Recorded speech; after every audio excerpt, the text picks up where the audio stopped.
Oui, alors, bonsoir ou bonjour, selon l'endroit où vous vous situez sur la planète. Alors, nous sommes au webinaire du lundi, mais nous sommes mardi, donc il y a eu un petit contretemps pour ce webinaire-là. Mais habituellement, vous savez que tous les lundis soirs, heure de France à 20 heures, heure du Québec à 18 heures, il y a donc un webinaire qui est disponible pour tous ceux qui sont dans la pratique personnelle et professionnelle, mais aussi pour le grand public. Alors, ces petits webinaires-là ont pour objectif donc de faciliter donc l'accompagnement pour tout le monde, en fin de compte.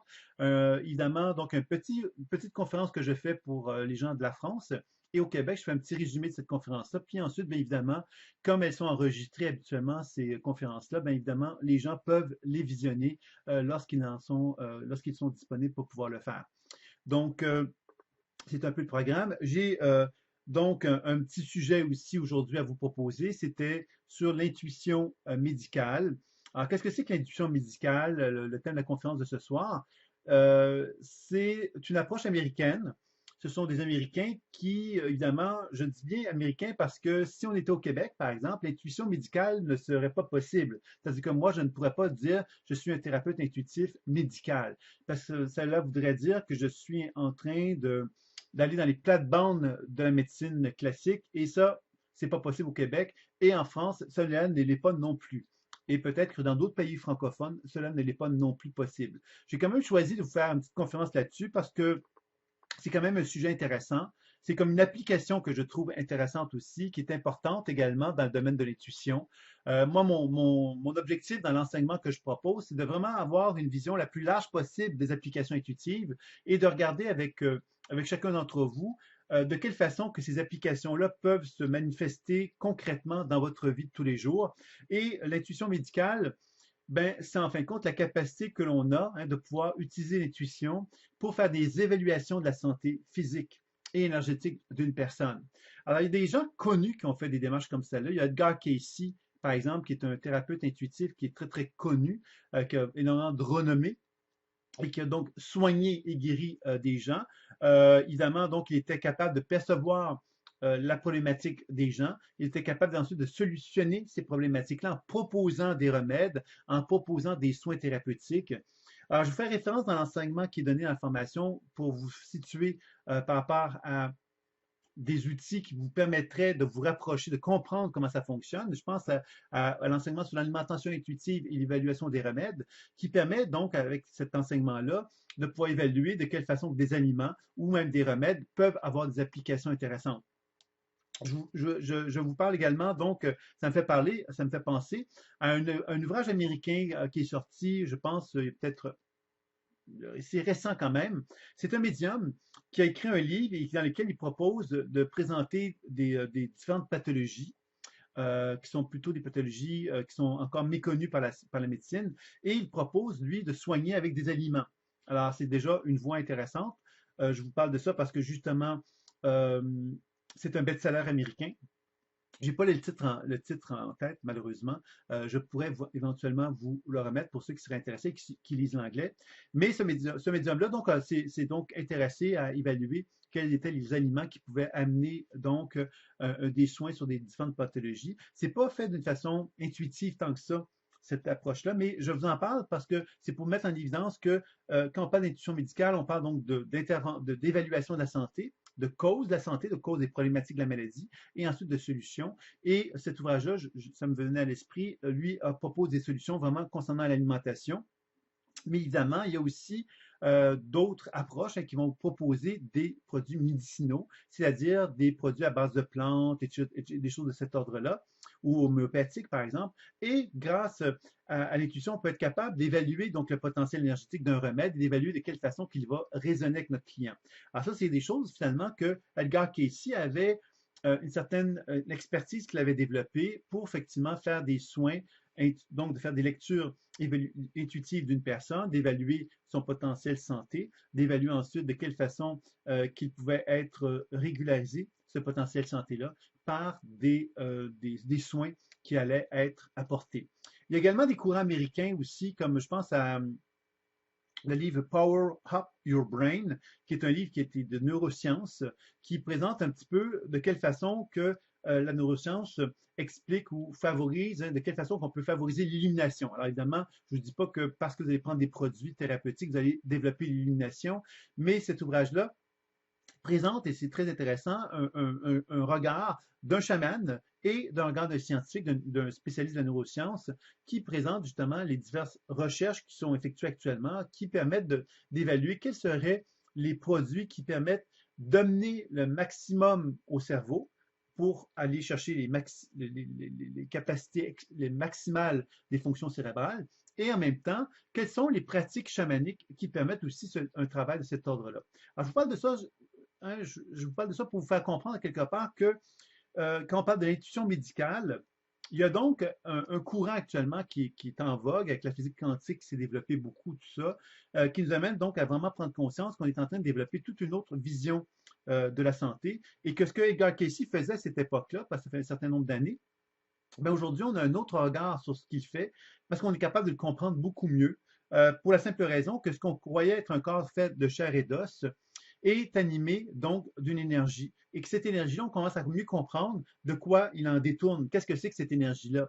Hein, je vous réfère de nouveau au physicien Pop qui a mis en évidence que le Soleil et que le cosmos, en fin de compte, hein, avaient donc la capacité de nous transmettre des photons, de la lumière, et que cette lumière-là était absorbée par les cellules de notre corps, et que ces cellules de notre corps ensuite émettaient de la lumière de la même façon. Donc, il y a un phénomène de respiration biolumineuse qui s'effectuait de cette façon-là. Et qu'évidemment, on doit se rappeler aussi que la Terre produit un champ électromagnétique. Donc, en tant qu'être humain, je suis fait de chair et d'os, sauf que cet être humain fait de chair et d'os est nourri par des champs électromagnétiques qui n'étaient pas visibles, qui ne le sont toujours pas d'ailleurs, mais qui sont maintenant reconnus parce que la science a pu mesurer cela.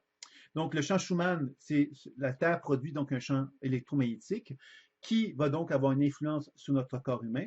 Et le physicien Pop qui a mis en évidence que la lumière, les photons, étaient absorbés par les cellules de notre corps, puis on remettait cette lumière-là comme une genre de respiration biolumineuse.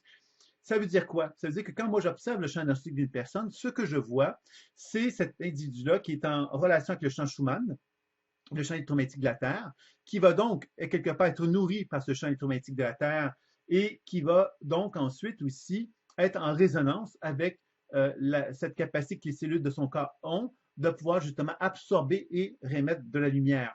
Et que quand on parle d'une intuition médicale, ben c'est évident que l'habileté d'être un thérapeute intuitif capable de percevoir la santé, le potentiel santé d'un individu, c'est vraiment d'observer de quelle façon que le champ électromagnétique de la Terre a une influence sur le corps humain et de quelle façon que la lumière est absorbée et remise par les cellules de notre corps. Donc, à chaque fois qu'on observe une perturbation dans le rayonnement biolumineux des cellules, ben, ça veut donc dire quelque part qu'il y a des régions du corps où les cellules du corps sont moins en fonction, sont moins dans un état d'équilibre, sont moins dans un état de parfaite harmonie. Et ça veut donc dire justement que je peux déduire que cette région-là où le rayonnement biolumineux est moins élevé ou est trop élevé, qu'importe selon les circonstances, ben, je vais arriver à comprendre effectivement que ces perturbations-là vont donc affecter la santé. Alors, j'avais défini, hein, je fais un court, rappel à ce niveau-là, j'avais défini 7 états psycho-énergétiques autour de l'aura.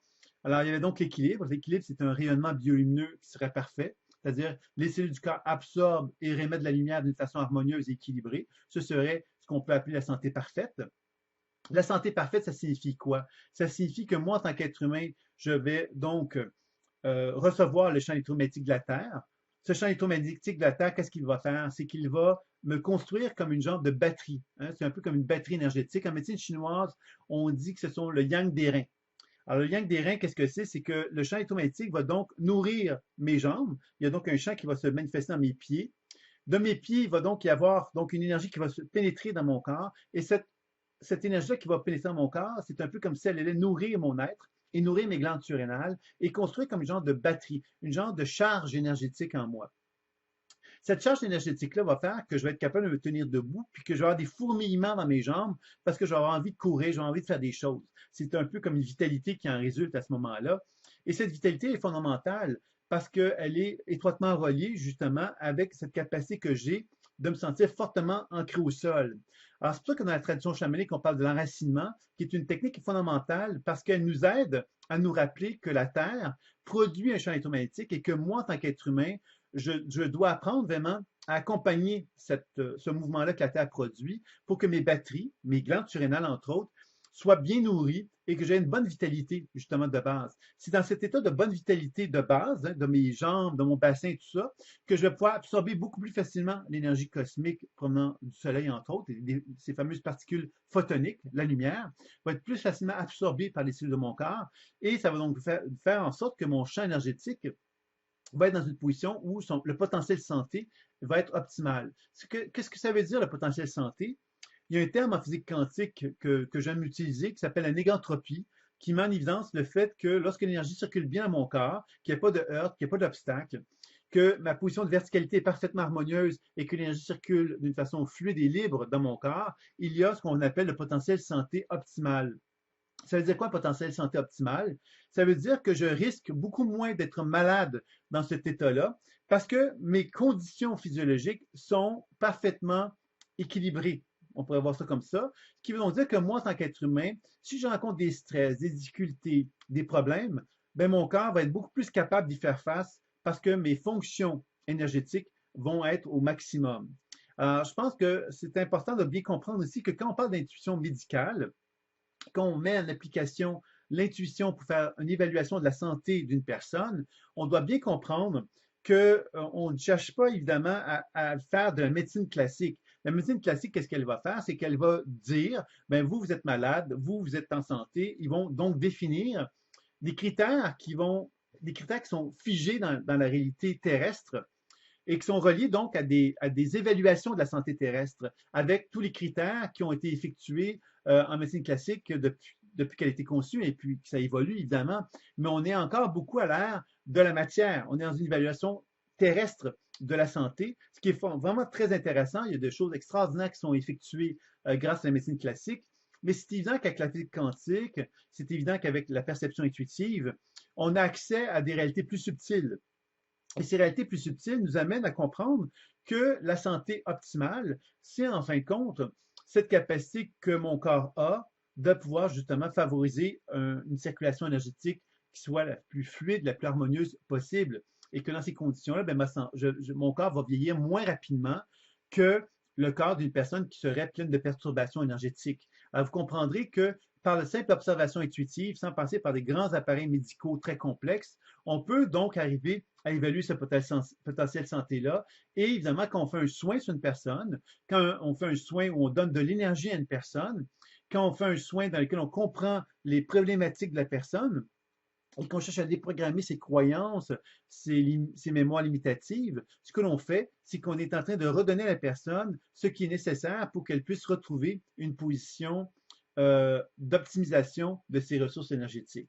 Alors, je pense que c'est important de bien cerner cela et que quand on fait donc des évaluations de la santé chez une personne, ce qu'on va chercher à faire d'abord et avant tout, c'est de bien mettre en évidence le potentiel santé que la personne-là a et de faire tout ce qu'il faut pour que ce potentiel santé soit optimisé.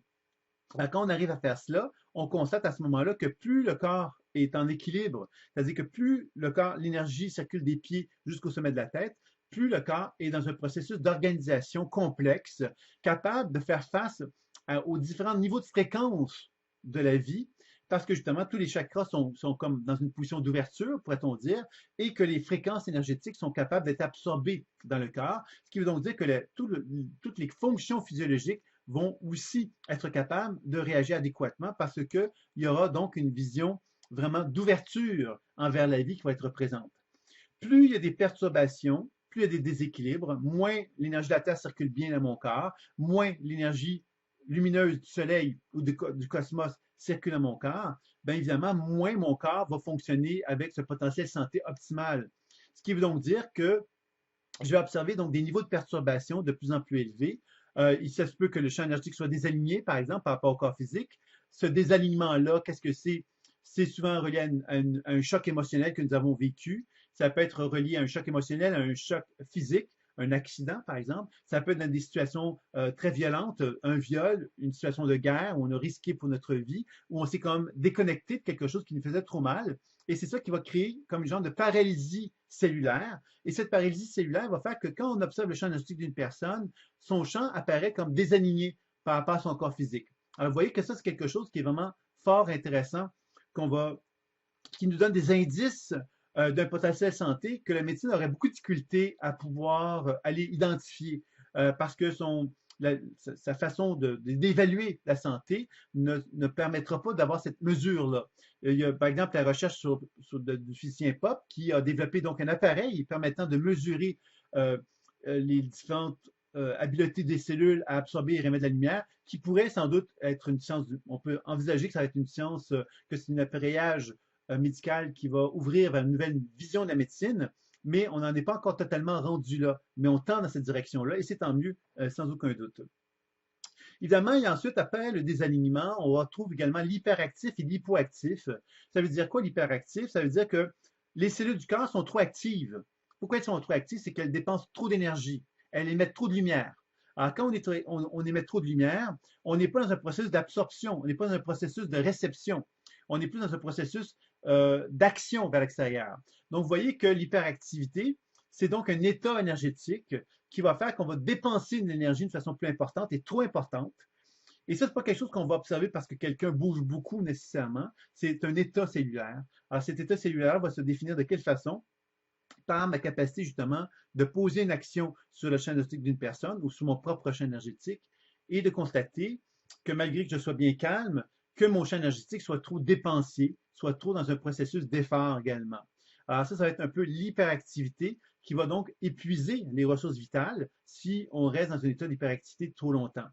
L'hypoactivité, qui est l'inverse, va donc être un processus dans lequel on va sans doute justement absorber trop de lumière. Et absorber trop de lumière va faire effectivement qu'on va rester dans un processus où le corps va finalement être moins dans l'action, moins dans le processus d'aller vers de l'avant. On va être plus dans un processus d'introspection, de garder un état de soi. Et évidemment, ce processus-là d'hypoactivité va faire que la lumière va trop s'accumuler dans l'état de soi, ce qui peut entraîner évidemment d'autres types de perturbations, puisqu'à ce moment-là, l'énergie s'accumule trop dans le corps. Et s'il y a trop d'énergie dans le corps et qu'elle n'est pas dépensée, ça va faire comme un genre de congestion énergétique. Alors, vous voyez que donc l'hyperactivité, c'est quelque chose qui va favoriser donc une fatigue parce qu'on va dépenser trop d'énergie inutilement. Et l'hypoactivité, c'est une fatigue qui pourrait en résulter aussi parce que justement, il y a une accumulation d'énergie qui n'est pas utilisée adéquatement. Donc, ça va entraîner des congestions, des surcharges dans le corps humain. Alors, vous comprendrez ici que lorsqu'on est un intuitif qui favorise, donc qui cherche à évaluer le potentiel de santé d'une personne, ben on va évaluer évidemment donc ces états énergétiques-là. Puis ensuite, on va évaluer la raison d'être de ces raisons, de ces hyper ou hypoactivités-là. Ensuite, on va évaluer la raison d'être de ça. On va ensuite déterminer les actions qui peuvent être faites pour changer d'un point de vue la mémoire qui est programmée, qui est limitative, qui favorise ces états-là. Et on va ensuite chercher évidemment à équilibrer l'énergie vitale par des soins énergétiques, mais on pourrait très bien amener des aliments, proposer des aliments ou des remèdes thérapeutiques pour augmenter le travail de guérison qui pourrait être effectué. Et là, on se rapprocherait vraiment d'un travail comme Edgar Cayce pourrait faire, a pu présenter comme démarche.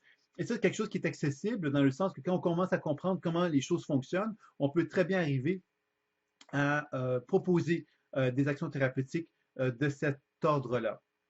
Alors, après, donc, l'hyper et l'hypo, il y a donc la surcharge. C'est-à-dire que moi, si je reste dans un processus hyperactif ou hypoactif pendant un certain nombre d'années, ben, l'hyperactivité va entraîner quoi? Ben, elle va entraîner évidemment dans mon champ énergétique comme des perturbations. C'est-à-dire qu'au niveau cellulaire, il y a des zones dans mon corps qui vont moins bien fonctionner parce que l'hyperactivité va entraîner des sécheresses, par exemple, ou va entraîner de l'inflammation. Parce que dans le cas de l'hyperactivité, on va souvent constater que les gens qui sont dans l'hyperactivité vont être plus dans l'inflammation et dans la sécheresse, c'est-à-dire que le sang va s'assécher tout simplement parce qu'il y a trop d'énergie qui est présente dans certaines régions du corps. Le système nerveux va s'épuiser plus rapidement aussi parce que justement cette surcharge va faire que le corps va avoir donc des vides énergétiques et ces vides énergétiques-là vont être observables, c'est-à-dire que le champ énergétique qui devrait être un rayonnement lumineux bien uniforme, il va se retrouver avec des vides. Et ces vides-là vont être reliés donc à une hyperactivité, à une forme de chaleur, une chaleur vide qu'on appelle, d'ailleurs, la médecine chinoise a bien désigné ces états-là, c'est-à-dire que c'est des chaleurs qui sont produites parce que justement, il y a une forme de vide finalement qui est là, un vide qui s'échauffe en fin de compte, qui emmène donc une sécheresse, et cette sécheresse-là va affecter le corps humain évidemment, puisque c'est pas, le corps humain n'est pas fait pour être dans un état de vide et de sécheresse, il est fait pour qu'il y ait une forme d'irrigation, hein, de sang, de circulation des fluides, etc., qui soit très présent.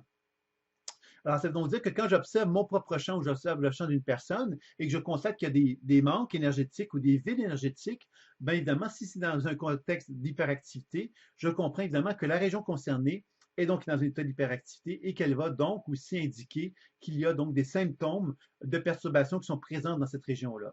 Est-ce que ça veut dire que la personne est malade? Pas nécessairement, parce que la maladie, elle est déterminée par la médecine classique. Dans le cas d'un thérapeute intuitif médical, il va chercher davantage à évaluer le potentiel santé. Donc, il va observer qu'il y a effectivement des fragilités qui existent dans le corps. Le potentiel santé n'est pas au maximum, mais il va évaluer de quelle façon qu'il peut chercher à donner à ces perturbations-là tout ce qu'il faut pour que le potentiel santé redevienne le plus élevé possible. Et ça va se faire par la compréhension de la problématique, par la déprogrammation qui va permettre de libérer les mémoires perturbatrices et les soins énergétiques qui vont permettre donc de régulariser la chose. Alors, vous voyez, ça, c'est vraiment pour ce qui concerne l'aspect donc de l'hyperactivité. Si on regarde l'hypoactivité surchargée maintenant, c'est évidemment cet état où on absorbe trop de lumière. Alors, dans certaines conditions, quand il y a trop de lumière, l'énergie, elle bouge moins dans le corps, puis à un moment donné, elle stagne. Et si elle stagne, elle peut se cristalliser, elle peut créer des congestions, des stagnations énergétiques qui peuvent favoriser même la formation de tumeurs, des choses comme ça, pour donner des exemples. Et à ce moment-là, évidemment, on va constater que c'est comme le corps est trop plein, il y a trop de congestion, il y a un manque de circulation, il y a un manque de dépenses énergétiques aussi, il y a un phénomène de respiration biolumineuse qui ne se fait pas adéquatement.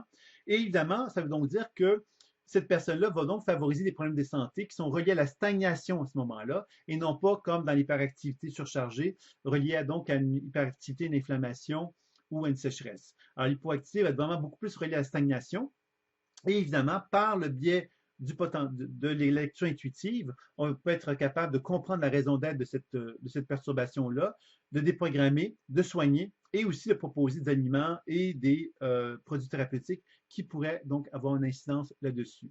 Alors, vous voyez que c'est ça un peu pour moi la nouvelle médecine du futur avec la physique quantique, c'est clair, net et précis qu'on va se rapprocher de plus en plus de cette vision-là, qui va être moins orientée sur la maladie, mais qui va être beaucoup plus orientée sur le potentiel de santé d'un individu et de quelle façon qu'on peut chercher à améliorer ce potentiel de santé-là. Parce que ça veut dire que quelqu'un qui pourrait être en apparente santé pourrait donc avoir un potentiel de santé très faible parce qu'il y aurait des niveaux de perturbation très élevés dans son propre champ. Alors même si la personne n'est pas malade, même si elle va voir un médecin et que le médecin ne trouve rien, il pourrait y avoir donc une faiblesse énergétique assez importante pour savoir que à court terme, cette personne pourrait tomber malade, même s'il n'y a pas de symptômes apparents, tant que ça, qui sont présents. Alors, c'est là que ça devient intéressant, ce type d'intervention-là, parce qu'on apprend justement à mettre en évidence davantage ce qu'est le potentiel de santé. Après donc ces deux états de hyperactif épuisé, surchargé et hypoactif surchargé, on tombe dans l'épuisement. L'épuisement, c'est donc un moment où le corps se trouve à être à s'effondrer, c'est-à-dire que ce rayonnement biolumineux dont j'ai parlé tantôt, on commence à y voir des vides dans le cas de la surcharge. Et dans l'épuisement, c'est comme des effondrements, c'est-à-dire que le champ énergétique n'a plus la capacité de fonctionner d'une façon organisée. Le rayonnement énergétique n'est plus du tout présent d'une façon équilibrée. Il y a donc des vides et ces vides-là peuvent se manifester d'une façon vraiment extrême comme un effondrement tout simplement du champ énergétique qui ne semble plus justement avoir suffisamment de présence autour du corps humain, comme si effectivement il y avait un effondrement, il n'y avait plus de vitalité.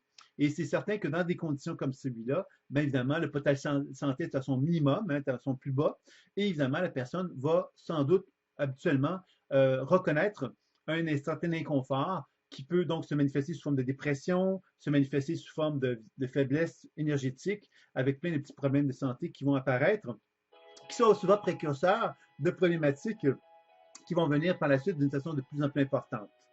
Donc voilà, c'est un peu ce que j'avais à vous dire par rapport donc à cette idée-là. Et évidemment, vous l'avez compris que pour favoriser donc des soins énergétiques, pour favoriser donc de rétablir ce potentiel santé-là, il va y avoir donc le décodage intuitif qui va nous aider à comprendre la raison d'être de la maladie. Ça va être vraiment fondamental. Je pense entre autres à la médecine, à la biologie totale, qui est une approche qui a été très populaire pendant de nombreuses années, qui mettait beaucoup d'emphase en disant, ben voilà, simplement en identifiant, en comprenant la maladie, le sens de la maladie, on active un processus de guérison. C'était la théorie de la biologie totale. Et c'est certain que quand on est un thérapeute intuitif et qu'on est capable de lire le champ diagnostique d'une personne, on est capable de lui expliquer la raison d'être de la maladie et on va donc contribuer à amener à son cerveau des compréhensions qui vont lui permettre d'être plus conscient des problématiques et de favoriser une forme de guérison, de régularisation de son énergie vitale. Quand on fait la déprogrammation, bien inévitablement, on cherche à donner aux cellules tout ce dont il est nécessaire pour favoriser un travail de guérison. Vous savez qu'il est de plus en plus reconnu maintenant que les gènes qu'on croyait complètement figés par un code génétique, ben, on commence à remettre en question cette notion-là et on commence à reconnaître qu'il est possible d'envisager que la croyance, les limitations, les expériences, les traumatismes de la vie vont faire que les gènes vont se figer, vont se construire une forme de programmation, mais qu'il est possible, par la transformation des croyances, etc., de transformer ces codes génétiques-là. Donc ça, c'est assez révolutionnaire et c'est quelque chose qui nous amène vraiment à comprendre que la cellule a la capacité, donc par sa capacité à recevoir et remettre de la lumière, à réorganiser par cette lumière-là le code génétique, l'ADN. Alors, ça peut devenir vraiment intéressant de comprendre cette réalité-là pour éventuellement donc faire un travail sur la déprogrammation de la mémoire cellulaire qui va être vraiment très fondamentale. Le troisième aspect, évidemment, ça va être les techniques de soins. Les techniques de soins, alors il y a beaucoup de gens qui ont, moi je me rappelle certains magnétiseurs que j'ai rencontrés au fil des ans, dans le hasard de la vie, hein, entre guillemets. J'étais à Paris souvent et puis je me retrouvais avec des magnétiseurs qui mangeaient d'une façon très, c'est arrivé deux, trois fois comme ça, qui mangeaient d'une façon très abondante, je dirais. Et puis moi, je me sentais un peu attiré par cette abondance-là. Et finalement, je me retrouvais un petit peu à côté d'eux, puis à manger un peu la même chose qu'eux, et puis à échanger, partager. Et ce qu'ils me disaient, eux, finalement, c'est que ils me disaient souvent la même chose. Ils me disaient, vous savez, quand une personne a un problème de santé, quel que soit le problème, elle se couche sur la table de massage, moi j'ai fait le soin et puis c'est guéri, c'est résolu. Alors vous voyez que ça, c'est une autre approche, hein, l'approche de la biologie totale qui disait, par la pensée, on guérit tout. Et il y a des gens qui vont venir dire, ben, par les soins énergétiques, on guérit tout. Alors évidemment, les deux affirmations que j'ai nommées sont pour moi pas vraies. C'est-à-dire qu'on ne peut pas dire je guéris tout avec une technique ou avec une autre. On peut simplement constater qu'on peut sans doute avoir un impact sur les gens. On ne peut pas guérir tout. Il n'y a personne qui guérit tout. En fait, même les plus grands guérisseurs ne guérissaient pas tout. Donc, on comprend ici que on a une partie du puzzle quand on comprend quelque part que le mental a un impact important sur la santé, mais on a une autre partie du puzzle quand on comprend que l'aspect énergétique a un rôle important dans la santé. Et quand on combine les deux et qu'on comprenne à quelque part que par les techniques de soins énergétiques, on peut favoriser la circulation énergétique et rétablir les flux énergétiques, qu'on peut déprogrammer la mémoire cellulaire, qu'on peut amener une compréhension chez notre client, chez notre partenaire, ou qu'on peut faire ça sur soi-même, bien évidemment, mais on est en train vraiment d'apprendre à donner les meilleures conditions possibles pour que la santé soit à un niveau optimal et qu'on donne les chances à la personne qui a des problématiques de santé ou qu'on le fasse sur soi-même. On donne un maximum d'outils, je dirais, pour favoriser un bien-être. Quand on fait un travail sur soi, ce que je dis souvent aux gens, c'est qu'on doit avoir un journal intime et on doit avoir un genre de livre d'anatomie, hein, un livre d'anatomie visuelle, où on peut aller sur Internet. On va donc identifier le problème sur lequel on veut travailler, un organe par exemple, et on va ouvrir le livre d'anatomie, on va regarder à quoi il ressemble, et par la suite, on va simplement faire un travail d'écoute en se mettant en relation avec l'organe en question, en prenant le temps de dessiner cet organe-là en question avec les problèmes, avec la particularité qui va se manifester à nous. Même si j'ai été voir le livre d'anatomie et que j'ai vu que le foie, par exemple, ressemblait à un foie avec une certaine forme, etc., je vais chercher, quand je vais faire le travail intuitif, à me mettre en relation avec mon foie en étant en relation avec lui. Non pas en étant en relation avec l'image que j'ai vue dans le livre d'anatomie, mais vraiment en étant en relation avec la perception qui se manifeste à moi, qui va peut-être m'informer que le foie que j'ai vu dans l'anatomie a une certaine forme et que là, je vais peut-être voir des particularités très spécifiques dans la perception intuitive que je vais avoir. Et c'est ça qui va m'amener vers le travail de décodage intuitif, puisque je vais pouvoir décrire ce que je vois, entends et ressens.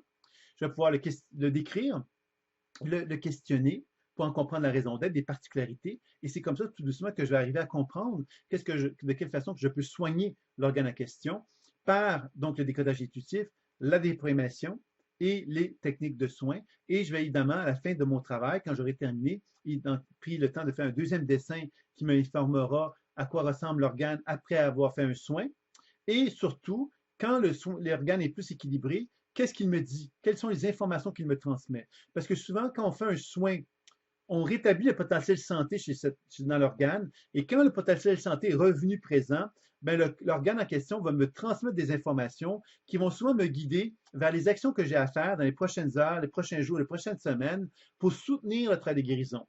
Et c'est comme ça qu'on va arriver à renverser à quelque part la vapeur, pourrait-on dire, puis permettre un potentiel de guérison de devenir de plus en plus important par rapport à l'organe en question. L'autre chose qui est importante dans un travail de guérison quand on effectue un travail d'intuition médicale, c'est la fréquence du soin.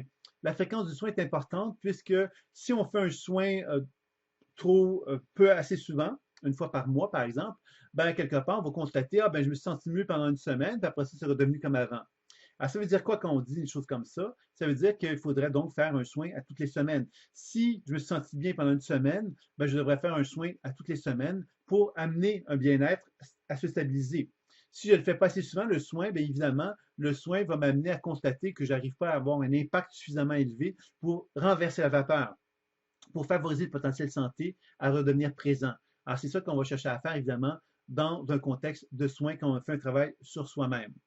Alors voilà, c'était un petit peu ce que j'avais donc à vous présenter sur ce thème-là. Je ne sais pas s'il y a des questions sur la conférence ou encore évidemment sur d'autres sujets, puisqu'évidemment, on a l'occasion vous avez l'occasion de poser des questions sur tous les sujets que vous avez envie de poser. Si vous avez trouvé que la conférence était claire pour vous, ben, vous pouvez poser des questions sur d'autres sujets. Alors, si vous avez envie de le faire, ben, allez-y. Vous pouvez poser les questions que vous souhaitez. C'est le moment.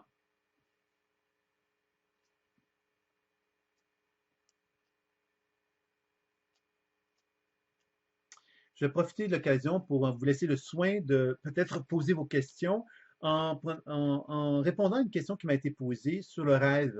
Il y a quelqu'un qui me posait une question pour comprendre effectivement qu'est-ce qui fait que des rêves peuvent être récurrents. Alors, je vais faire le lien avec le thème de la conférence de ce soir aussi. Je vais vous parler de quelque chose qui est assez plus connu et que je trouve fort intéressant et qui mérite à quelque part qu'on y réfléchisse bien. C'est que quand on arrive à l'étape où on est fatigué, on va se coucher. Et quand on est fatigué, pourquoi on est fatigué? C'est parce que souvent, notre corps est devenu très acide. C'est-à-dire qu'on est devenu chargé avec plein de protons. Les protons, ce sont des charges positives. On sait qu'on est un corps qui n'est pas,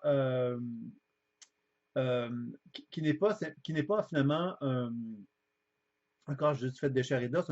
On est constitué d'électrons et de protons, entre autres.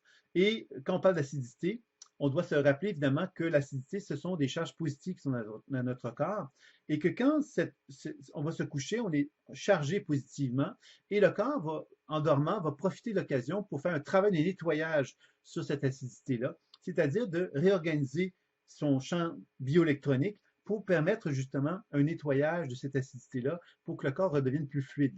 Pourquoi je dis redevienne plus fluide? C'est que l'acidité, qu'est-ce qu'elle fait? C'est qu'elle va acidifier le corps, mais elle va aussi entraîner comme si le sang allait devenir comme une genre de gélatine. On pourrait voir ça comme ça. C'est-à-dire que le corps est moins en moins liquide. Et comme il est moins en moins liquide, il est moins en moins conducteur. Alors, vous comprendrez que quand je suis très acide, ben, ma capacité à me rendre réceptif à l'énergie de la Terre, par exemple, devient moins élevée parce que justement, mon sang est comme devenu comme une gélatine moins conductrice et ça veut donc dire que ma capacité à pouvoir recevoir l'énergie de la Terre devient moins importante. Ça m'amène à vous parler aussi de l'importance de se promener à la rosée du matin, pieds nus à la rosée du matin. Alors ici au Québec, pour ceux qui sont du Québec, qui sont là, vous avez compris qu'aujourd'hui, ça ne sera pas facile puisqu'il y a une tempête présentement au Québec et il y a de la neige amplement. Donc, on ne peut pas se permettre d'aller pieds nus à la rosée du matin au Québec actuellement. Ça va se faire éventuellement dans un mois ou deux. On va être plus capable de le faire. En France, vous êtes sans doute déjà plus capable de le faire. Mais ce que je vous dirais, c'est que l'important de comprendre ici, c'est que si on n'est pas en mesure de le faire comme au Québec, on n'est pas en mesure de le faire présentement, ça ne nous empêche pas, nous, de pouvoir nous connecter avec la prise de terre. Il existe des appareils Moi, j'ai développé un livre, j'avais écrit un livre qui s'appelait Une santé de cuivre, qui proposait justement l'utilisation de cuivre, qui sont des tissus conducteurs. Et ces petits conducteurs-là, on peut les connecter avec la prise de terre de notre système électrique et à ce moment-là, donc, drainer notre charge positive.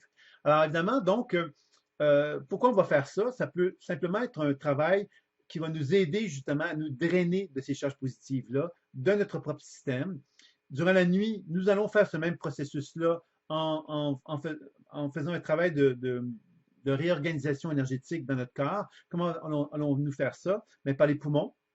Les poumons, par la respiration, vont libérer de l'acidité par la vessie, par les reins. Il y a tout un travail au niveau du foie et des reins qui va se faire durant la nuit, qui va nous permettre justement de drainer toute cette acidité-là et ensuite de l'éliminer par la voie urinaire, entre autres.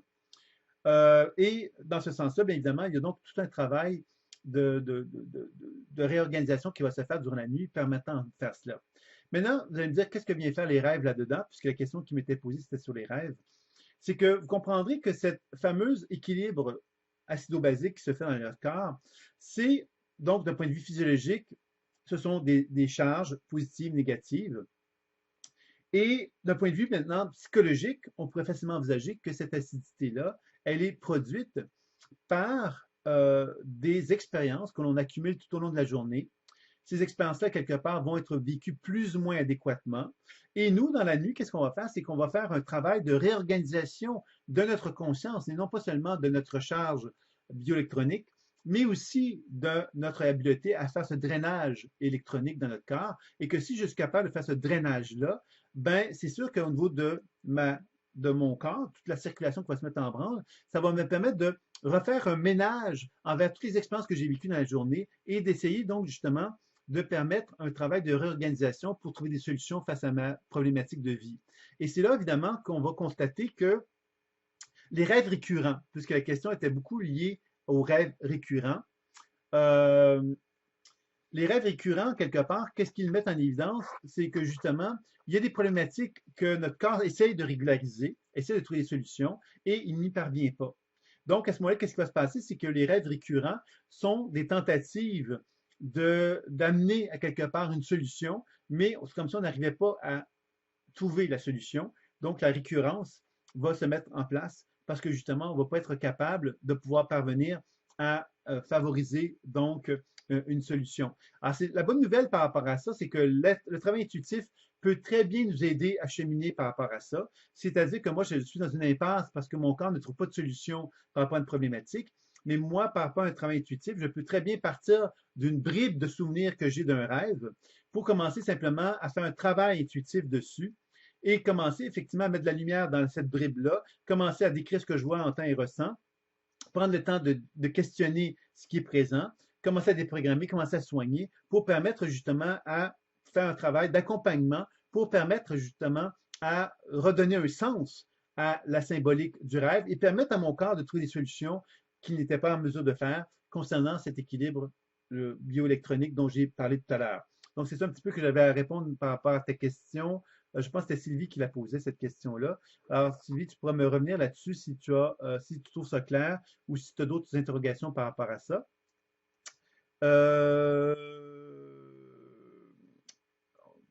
donc, il y a Jeanne qui me dit, que penses-tu des livres qui expliquent les causes de la maladie?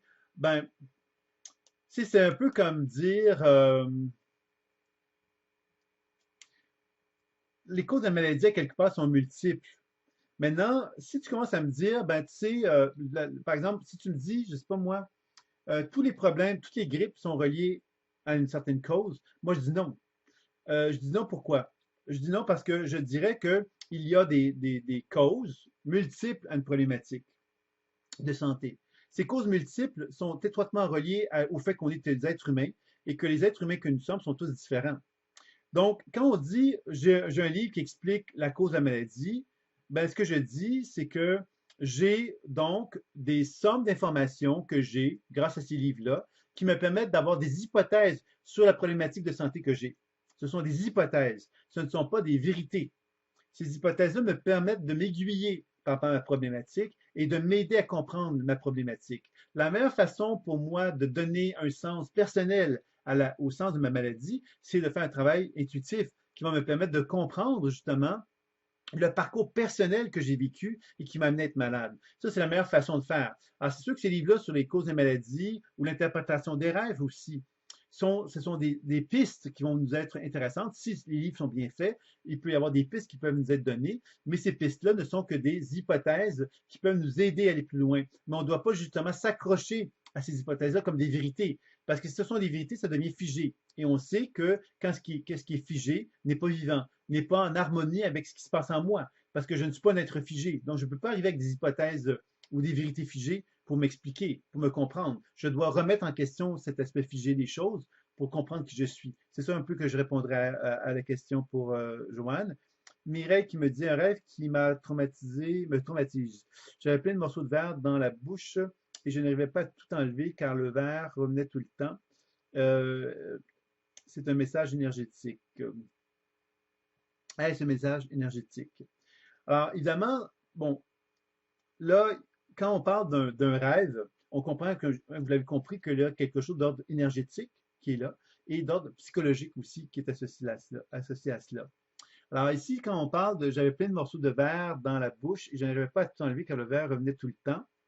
Alors, c'est certain que il y a plusieurs interprétations. On pourrait regarder dans le livre d'interprétation des rêves, au niveau de la symbolique également. Il y a des choses fort intéressantes. Je ne dis pas que ce sont des livres qui ne vont pas être intéressants à consulter. Ce que je vais dire, par contre, c'est que quand on se met en relation avec l'individu, on peut se mettre en relation avec, davantage avec un langage qui est le sien et de mieux comprendre ce qui est présent. Alors moi, ce que je dirais par rapport à ça, Mireille, c'est que moi, ce que j'ai l'impression, c'est quand on dit, par exemple, je suis sans voix. OK? Je suis sans voix parce que des gens m'ont menti ou des gens m'ont dit des choses qui n'étaient pas euh, acceptables. Et puis moi, j'étais dans le choc absolu. Je n'ai pas été capable de réagir à ce qui m'a été dit parce que je ne voyais pas de quelle façon je pouvais réagir à ça. OK? Alors pour moi, ce que tu me décris là, c'est un peu ça. Les morceaux de verre dans la bouche sont certainement des blessures émotionnelles qui ont été là, un peu comme quelqu'un qui avait une certaine organisation, une certaine façon de voir les choses, puis c'est comme cassé, c'est comme brisé, et on n'est pas capable de le verbaliser, on n'est pas capable de le communiquer parce que c'est tellement brisé, c'est tellement cassé qu'on n'arrive pas à se reconstruire et on n'arrive pas quelque part à verbaliser ou articuler quelque chose. Et ça touche pour moi beaucoup l'estime de soi. L'estime de soi, c'est quand on est touché au niveau de l'estime de soi, on est brisé de l'intérieur parce qu'on n'a plus ce sentiment d'avoir une existence, parce qu'on a été détruite en quelque part par la façon que l'autre personne a pu nous exprimer des choses ou des choses de cet ordre-là. Alors, je pense que dans ce sens-là, le message énergétique, c'est que tu dis que tu n'arrives pas à tout enlever le verre, ben, et qui revient tout le temps, mais c'est parce que justement, je pense qu'il y a quelque chose de l'ordre du deuil à faire là-dedans. Et le deuil, bien évidemment, c'est de constater que on n'a pas, c'est pas un combat, c'est pas une lutte, c'est pas une lutte à finir, c'est pas, on n'a pas réussi, on n'a pas gagné contre quelqu'un, on est simplement à faire le deuil. Et faire le deuil, ça nous ramène justement à prendre conscience que ce qui se passe dans notre bouche, ce qui ferait qu'on aurait envie de dire quelque chose à quelqu'un pour se défendre, ou pour se justifier, ou pour se donner de la valeur, ou pour reconstruire une image de soi, c'est pas là que ça se passe. Ça se passe dans notre ventre, ça se passe dans nos jambes, ça se passe dans l'idée quelque part que je reconnais le droit d'exister. Et je me reconnais le droit de valoriser qui je suis. Et que je ne suis plus dans le processus de vouloir montrer à quelqu'un que j'existe, mais que moi, je suis dans le processus d'exister pour moi, finalement. C'est ça un petit peu que je dirais par rapport à ça, Mireille. Tu pourras me revenir si tu as des questions par rapport à ça. Sylvie, ce sont les mêmes situations avec les mêmes personnes. On dirait qu'il y a qu'il y a quelque chose qui n'a pas été réglé dans ma vie. Ça dure depuis plusieurs années et je suis mal quand je me réveille car j'essaie de comprendre sans, euh, sans succès. Alors évidemment, c'est sûr que quand les mêmes situations avec les mêmes personnes se passent, on dirait qu'il y a quelque chose qui n'a pas été réglé. Alors Sylvie, tu es dans la formation, je pense. Euh, et tu as certainement l'introduction en ligne que tu es en train de suivre, si je me rappelle bien. Euh, Moi, je te dirais qu'il y a un travail qui est très intéressant que tu pourrais faire là-dessus, c'est la technique de l'accueil pour te rapprocher d'un partenaire. Un partenaire, ce serait ces personnes-là dont tu me parles. Il y a certainement un travail que tu pourrais faire avec la technique de l'accueil qui serait fort intéressant et qui pourrait avoir une incidence sur tes rêves, je pense. Ce serait une façon de faire. L'autre façon, en fin de compte, la technique de l'accueil serait vraiment très, très propice pour faire un travail plus approfondi sur ce que tu viens de me décrire et qui te permettrait aussi de te rendre compte à quelque part que quand on n'existe pas pour les autres, on est prisonnière des autres. Et je pense que ce travail-là que tu revis constamment, c'est parce que tu n'existes pas pour toi-même. Tu travailles parce qu'il y a quelque chose qui s'est pas réglé. C'est pas réglé pourquoi? Mais parce que tu n'existes pas. Tu t'es pas donné la permission toi-même de porter un regard sur ce qui s'est passé. Tu te laisses porter par le regard que les autres ont pu manifester envers toi. Alors, quand on fait un deuil, qu'est-ce qu'on fait? On tourne la page. Et quand on tourne la page, on change de chapitre, on commence à poser un regard sur notre vie et on se dit, mais voilà où est-ce que je m'en vais. Je ne suis plus accroché à un passé, plus accroché à ce que j'ai été. Je suis déterminé à me diriger vers ce que je suis, vers ce que je suis devenu, en fin de compte. Alors, ça aussi, c'est quelque chose qui pourrait être intéressant, donc, à chercher à mettre en application dans notre vie à ce niveau-là. Et c'est sûr que la technique de l'accueil est une technique fort intéressante que je t'encouragerais beaucoup à expérimenter pour ce thème-là, justement, plus particulièrement. Et si tu ne comprends pas comment ça peut se faire, mais tu peux m'en faire part. Je pourrais élaborer davantage là-dessus. Est-ce qu'il y a d'autres questions maintenant?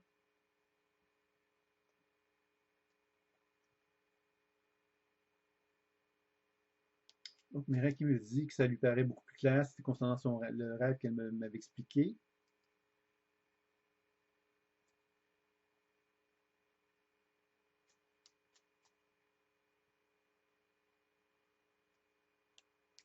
Alors, comme toujours, bien évidemment, s'il n'y a pas d'autres questions, bien évidemment, euh, l'objectif étant de répondre aux questions que vous pourriez avoir. Alors, donc, de faire une petite présentation, une petite conférence qui a pour objectif donc d'amener un certain enseignement. Et après ça, bien évidemment, de vous proposer de répondre aux questions de divers ordres que vous pouvez avoir. Donc, si ce serait le moment pour vous, là, si vous avez des questions, des commentaires, de m'en faire part, de ne pas hésiter de me le faire savoir.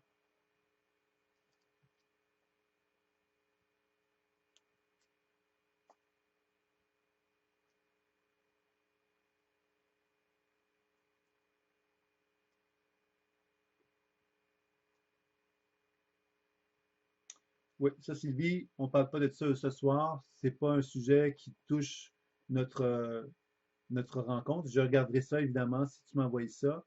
Euh, je n'ai pas encore reçu l'information à ce sujet-là, mais je vais te répondre sans problème à ce niveau-là. Mais l'objectif, c'est de poser des questions, évidemment, qui ne concernent pas ce genre de démarche-là. Voilà. Joanne, je ne sais pas de quoi il s'agit. Pose-moi des questions. Si tu as des questions, pose-moi les questions ici. Je ne sais pas de quel mail dont tu me parles, c'est peut-être possible, je ne sais pas. Si c'est une question concernant donc l'enseignement comme tel, ce serait le moment de les poser là, ce soir.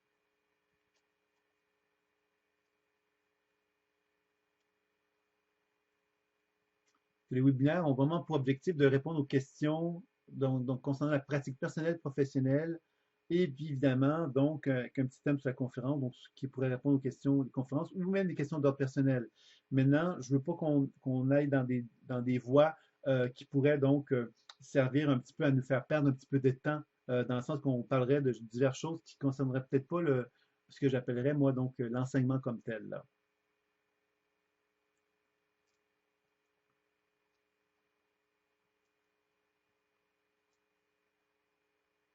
Donc, je constate qu'on a peut-être terminé. Joanne, je regarderai ton mail si tu veux bien pour essayer de voir un petit peu cela.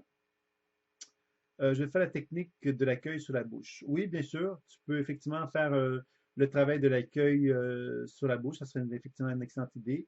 Est-ce que je connais Love énergétique? Oui, je connais Love énergétique. C'est une approche énergétique en fin de compte. Donc, c'est moins orienté sur, encore une fois, sur le travail intuitif. Lui a décidé donc de mettre l'emphase sur la Kundalini, la montée de la Kundalini. Je vous dirais quelque part, bon, que le travail intuitif, le travail spirituel, euh, il y a un danger dans le travail spirituel, c'est-à-dire le travail spirituel est un travail qui est basé sur la croyance quand on n'intègre pas le travail intuitif. Le travail intuitif nous permet d'assister, d'accompagner le processus spirituel. Quand on n'est pas dans un processus intuitif, ben on est simplement confronté à expérimenter des choses, à comprendre des choses avec notre mental et avec cette espèce d'espoir que l'on a de développer notre spiritualité. Donc, moi, je pense qu'il y a des dangers associés à cela, mais je pense que ça peut être une approche intéressante, mais je ne peux pas vous dire que je suis expert de l'approche, mais ce que je peux vous dire, c'est que je sais que c'est une approche plutôt énergétique et beaucoup moins orientée sur la dimension intuitive et des déprogrammations que moi, je valorise beaucoup, puisque c'est tout l'enseignement sur lequel repose mon approche, c'est celui-là. Agnès qui me dit, j'ai l'impression de comprendre mieux et de voir plus comment mon intuition se manifeste depuis toujours, mais j'en rencontre toujours la difficulté à pratiquer sur moi. Je trouve ça très déroutant. Ben moi, je trouve que c'est un peu normal, malheureusement, Agnès, que le travail sur toi soit plus difficile parce que le travail sur, euh, sur soi est sans doute la pratique la plus difficile. Moi, je te dirais, Agnès, qu'une des façons que moi j'aime bien faire pour travailler sur moi, c'est de faire comme si j'étais une autre personne. Donc, je peux même à la limite m'installer, imaginer que je m'installe sur une table de massage, et ensuite je fais une lecture sur moi-même, comme si j'étais quelqu'un d'autre, tout simplement. Alors ça, c'est une façon des fois qui peut être intéressante de travailler sur moi. Alors, quand tu me dis que tu rencontres de la difficulté à pratiquer, peut-être que tu peux me préciser en quoi c'est difficile pour que je puisse peut-être davantage t'aider. Donc, je vais attendre tes nouvelles là-dessus. Il y a Joanne qui me dit, j'ai vécu cela en écoutant ton enseignement sur les chakras et la Kundalini et la Kundalini. Je me demande si ça m'a dérangé. Je ne comprends pas très bien tes questions, Joanne. J'ai vécu cela en écoutant ton enseignement sur les chakras et la Kundalini. Je me demande si cela m'a dérangé. De quoi tu parles exactement, Joanne? Je ne comprends pas très bien ce que tu veux dire. Mais en fin de compte, il faut bien comprendre que la Kundalini, c'est un phénomène normal. Alors, il faut arrêter à quelque part des fois, on a toujours cette tendance à vouloir donner un certain pouvoir à la Kundalini parce que ça nous donne l'impression qu'on est en train d'évoluer. Alors, l'évolution, c'est pas un mot, c'est pas un état qu'on ressent un petit peu de temps en temps. C'est une prise de conscience qui doit se manifester à travers une forme d'élargissement de la conscience et qui doit se faire à travers une permanence d'état. Alors, c'est sûr qu'on a toujours tendance, nous, en tant qu'être humain, à chercher comme des. Hein, tantôt, tu parlais de la symbolique de la maladie. Je dirais que dans la spiritualité, un petit peu la même chose. C'est qu'on a cette espèce de symbolique de la spiritualité qui nous fait croire que si la Kundalini s'élève, on est en train d'imaginer qu'on est en train d'évoluer. L'évolution, ça ne passe pas par la Kundalini, ça passe par une transformation de l'être et un alignement de l'être. C'est là que ça se passe. Et la spiritualité, on a souvent tendance à l'attribuer à des phénomènes. Et en oubliant fondamentalement la vérité. La vérité, c'est pas le phénomène. La vérité, c'est la transformation, l'intégration, du changement. Et c'est ça qui est la clé.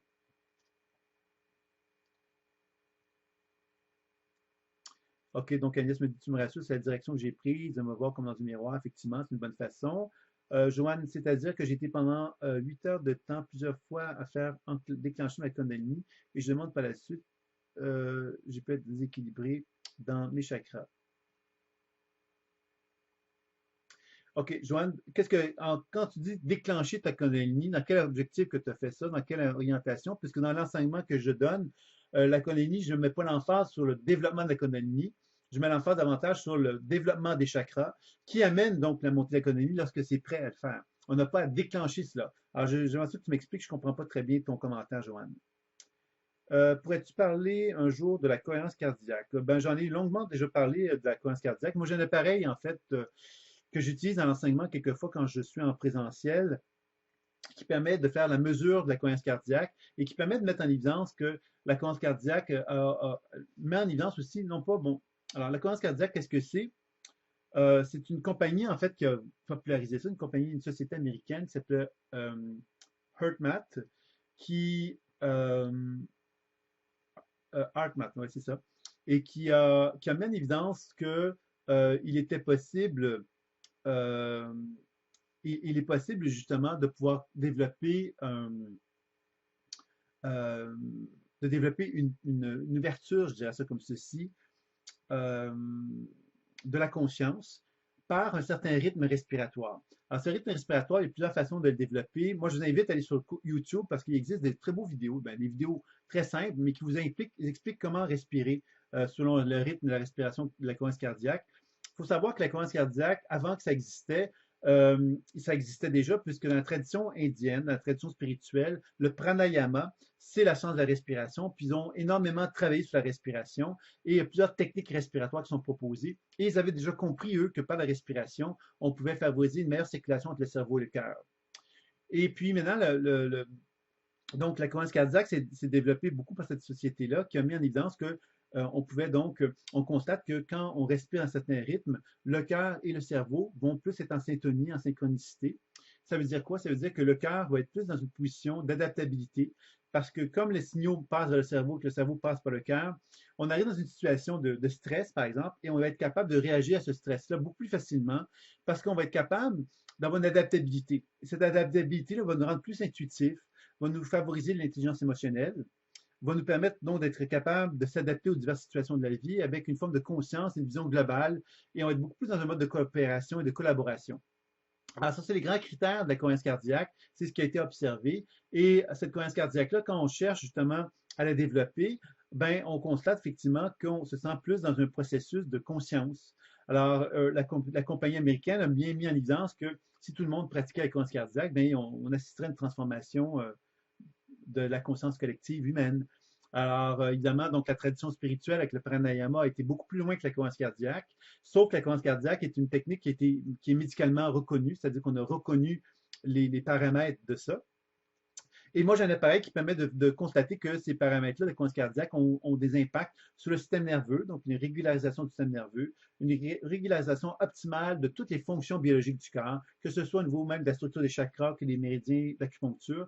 Donc, c'est fort intéressant. Donc, c'est quelque chose qui peut être vraiment intéressant à utiliser, à appliquer. Et je t'encourage, Sylvie, donc, à aller voir sur YouTube et à faire exercice cohérence cardiaque et tu vas tomber sur une petite vidéo qui te montre comment respirer.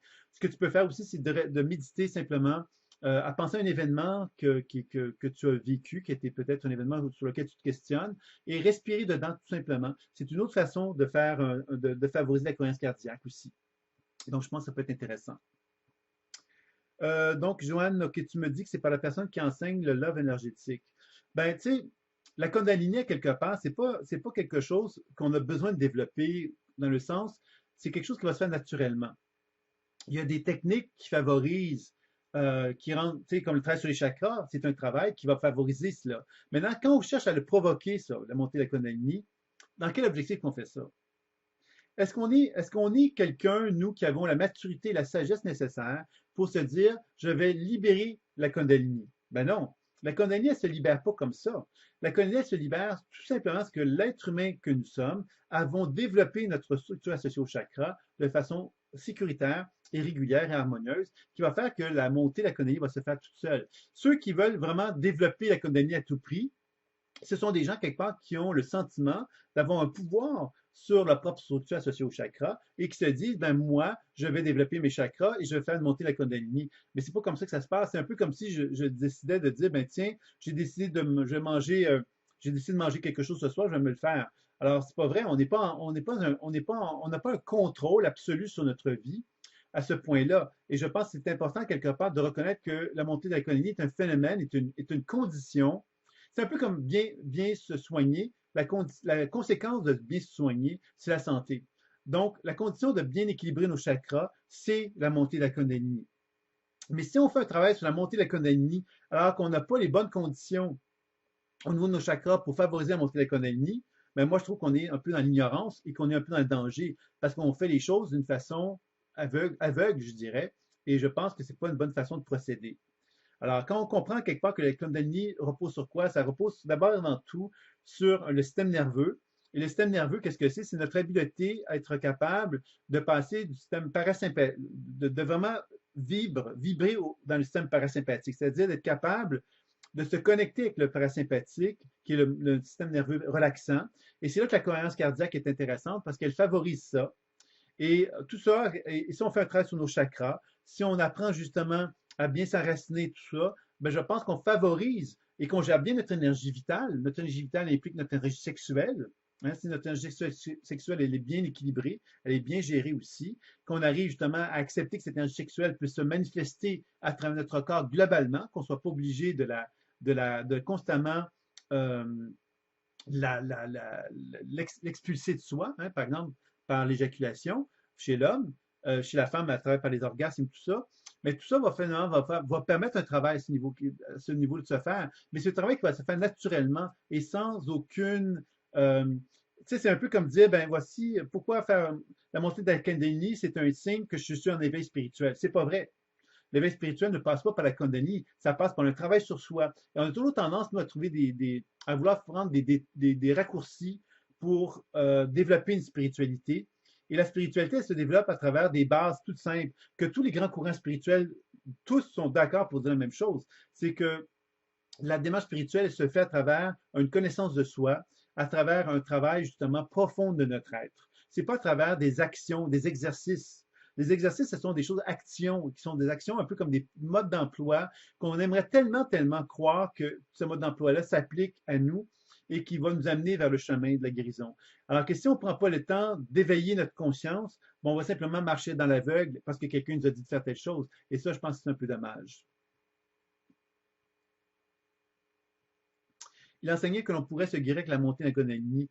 Bien, on peut se guérir comme on peut ne pas s'y guérir, dans le sens que c'est quelque chose qui, en fin de compte, la montée d'économie, il faudrait définir qu'est-ce que c'est. Alors, je ne sais pas comment lui le présente, mais c'est certain que la montée de la Kundalini, c'est d'abord et avant tout l'enracinement. L'enracinement, qu'est-ce que c'est? C'est que si je suis bien connecté avec mes deux jambes et je suis relié au sol, ben, en m'étant relié à l'énergie de la Terre, ben, à ce moment-là, je suis capable d'absorber l'énergie de la Terre, de construire ma batterie intérieure, et cette batterie intérieure me permet ensuite d'absorber l'énergie cosmique, et c'est là que la partie de position de verticalité s'installe. Si je ne suis pas dans une position de verticalité et que j'essaie de réveiller ma Kundalini, je suis en train de perdre mon temps parce que je ne suis pas dans une bonne condition de verticalité pour permettre à cette énergie vitale de circuler en moi. Donc, c'est ça, il faut d'abord avant tout comprendre que pour être capable de faire un travail sur ma spiritualité, il faut d'abord avant tout que je sois une bonne antenne. Et cette antenne-là, si elle n'est pas bonne, ben, je peux vraiment faire un travail qui peut être même perturbateur, selon moi, en travaillant sur l'économie, si on le fait d'une façon qui n'est pas bien pensée. Donc, c'est ça un petit peu que je te dirais, Joanne, par rapport à ça. Tu me dis que c'était violent pour le corps physique. Je ne connais pas exactement la façon que lui travaille pour la montée de l'économie, mais je dirais que toute forme d'action qui est fait parce que qui est fait sans conscience, moi, je ne suis pas pour. Quand on fait les choses d'une façon parce que quelqu'un nous dit de les faire, je ne suis pas pour parce que ça veut donc dire quelque part qu'on le fait à l'aveugle. Et quand on le fait à l'aveugle, ben, quelque part, on ne le fait pas en conscience. Et surtout dans des situations de la montée de la Kundalini, on devrait toujours faire ça dans un processus de conscientisation pour accompagner le processus, pour être capable de pouvoir vraiment cerner ce que ça nous apporte. Sinon, on pourrait vivre des situations dommageables, je dirais. Donc, de tout arrêter, bon, c'était ton choix. Mais moi, je te dirais quelque part de toujours faire les choses en conscience m'apparaît être la plus sûre, si tu veux, dans ce cheminement-là particulièrement. Est-ce qu'il y aurait d'autres questions maintenant?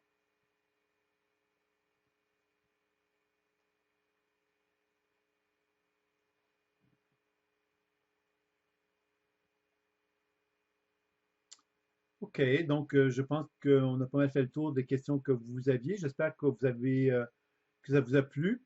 Alors, donc, la petite conférence de ce soir, c'était sur l'intuition médicale, qui est une application. La prochaine semaine, donc, on retombe donc au webinaire du lundi. Et je vais sans doute revenir donc très bientôt, donc en mois d'avril, vers le chat pour faire les conférences. En fin de compte, c'est mon ordinateur qui a un petit problème, là, qui a fait qu'il y avait un petit souci. Donc voilà. Alors, je vous remercie donc de votre attention. Et puis, j'ai enregistré le webinaire, donc vous allez pouvoir le visionner si vous êtes intéressé sur YouTube, comme toujours. Le nom de mon canal a changé. Au lieu de Sylvain Bélanger, c'est Pleine Conscience Intuitive. Mais évidemment, vous pouvez le retrouver facilement. Vous allez être avisé dans le prochain mail qui aura lieu donc au début avril. Vous allez avoir un mail et je vais donc sans doute avoir les liens pour les conférences si vous êtes intéressé à les revoir à votre rythme. Sinon, vous allez sur le lien sur YouTube pour les visionner. Donc voilà, voilà. Alors je vous remercie. Je vous souhaite une très belle fin de soirée pour ceux qui sont en France ou ailleurs dans l'Europe. Et puis pour ceux qui sont au Québec, ben, une belle fin d'après-midi, puisque je sais qu'il y a des gens du Québec qui étaient présents également.